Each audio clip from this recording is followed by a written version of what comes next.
My Friends, A Tale of Betrayal, Secrets, and Homophobia. Look, I don't know if this belongs here, but if it doesn't, I'll take it down. This is my first time writing on Reddit, so bear with me. I'm sharing some of my most painful experiences with people I once called friends, the ones who turned out to be nothing but homophobic hypocrites, and some stories from my best friend, who's been through a similar hell. It's messy, it's real, and I just need to get it out. The cast. Me, Ajax, a fiercely bisexual girl who's learning the hard way that not all friends are really friends. Kay, my friend since first grade. She's got a boyfriend, but her outdated views and constant comments about other people's lives make her hard to stomach sometimes. J, a late addition to the friend group, seems harmless enough but doesn't say much when things go south. R, the wild card, always horny, always loud, and sometimes just plain reckless. Hikaru's cast. Hikaru, my best friend, a male bisexual who's been dragged through the mud by his so-called friends. One of Hikaru's school friends, blunt and brutally honest to a fault. Z, another school friend, usually neutral but easily influenced by others. We were the perfect image of a close-knit friend group, inseparable, sharing secrets, laughing at jokes that weren't even funny. I thought we had each other's backs. But slowly, I started to see the cracks in the facade. It started small, with subtle comments and uneasy glances that I brushed off. But then, one day during recess, everything shifted. We were wandering around, talking about nothing in particular, when the conversation took a dark turn.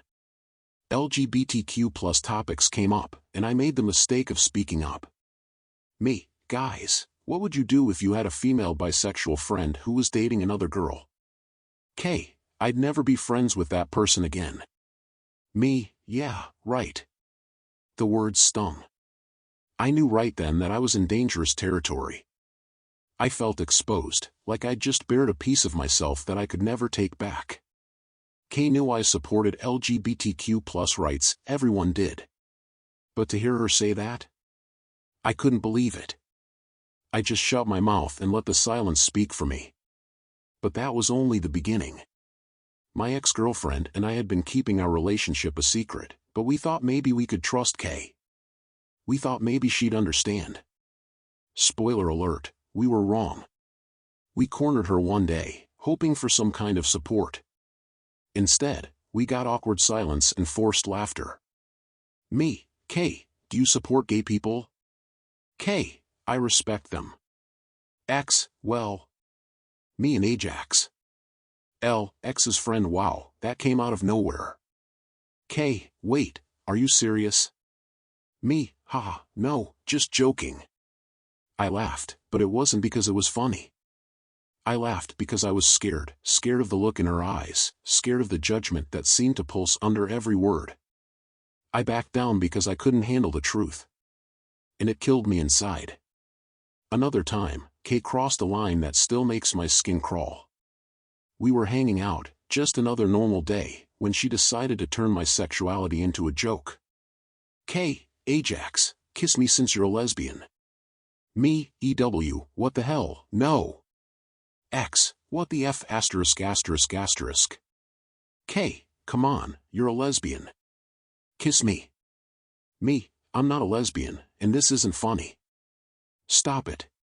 Kay kept pushing, her voice dripping with sarcasm, laughing as I tried to keep my distance. It was like she thought my identity was some kind of game. My ex tried flipping her off, hoping to shut her up, but it didn't work. Kay just kept laughing.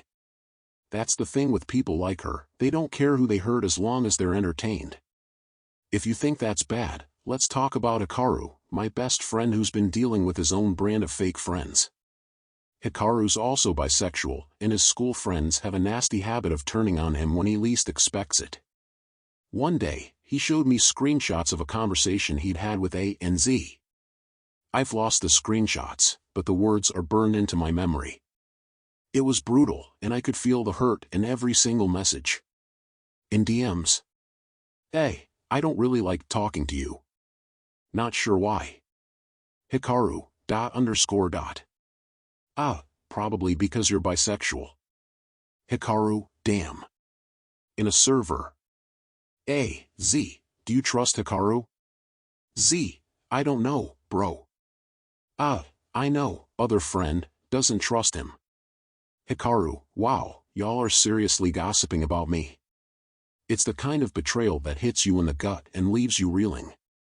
The people who were supposed to have his back were whispering about him behind it instead, picking apart his identity like it was something to be ashamed of. And that's where it all leaves us, two friends, bound by our shared stories of betrayal and hidden homophobia. These were supposed to be the people who stood by us. But instead, they left us stranded in the shadows, unsure of who we could trust. I'm still grappling with it, trying to make sense of what happened, of why people can be so cruel when all you want is to be yourself. If you've made it this far, thank you. This isn't just some teenage drama, it's real, it's raw, and it's the kind of pain that lingers long after the conversations end. Maybe sharing it helps, and maybe someone out there can relate. And if you do, just know you're not alone. We've all got scars, and sometimes, the people who give them to us are the ones who claim they'd never hurt us.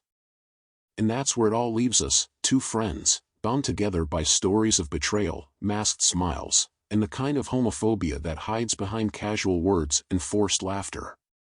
These were the people we thought we could lean on, the ones we trusted with our secrets and our messy, complicated selves. They were supposed to be the ones who'd cheer us on, the ones who'd hold our hands through the chaos. Instead, they left us stranded, stuck in the shadows of their judgment, alone in rooms full of people who claimed to care but never really did.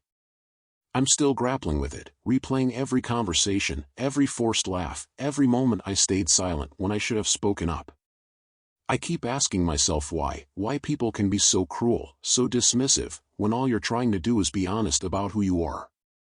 Why friends who swore they'd always be there could turn so cold, so quick, over something as simple as love. It's the kind of pain that doesn't just fade, it sticks to you, follows you home, whispers doubts in the quiet moments when you're alone. You start to wonder if it's something you did, something you said, if maybe you're just too much, too different, too hard to love. I've spent nights staring at the ceiling, feeling the weight of their words pressing down on me. It's like they've built a wall between us, brick by brick, each one made of every cruel joke, every eye roll, every time they talked behind our backs. And now, that wall feels unbreakable, a constant reminder that no matter how close we once were, there are parts of us they'll never accept, never understand.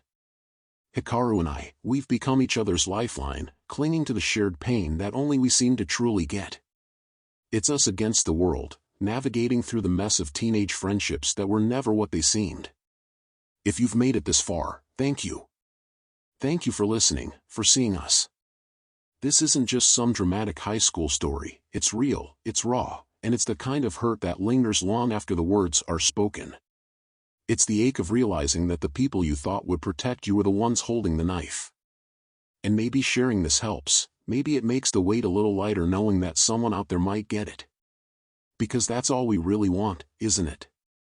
To be seen, to be understood, to know that we're not alone in this mess. So if you can relate to this, even a little bit, know that you're not alone. You're not the only one who's been burned by the people you trusted most. We all carry scars, some deeper than others, and often they're carved by the hands of those who swore they'd never hurt us. And though it feels like those scars will never fade, remember that they're not signs of weakness. They're proof that you've survived, that you've faced the worst and kept going anyway. And maybe, just maybe, that's enough.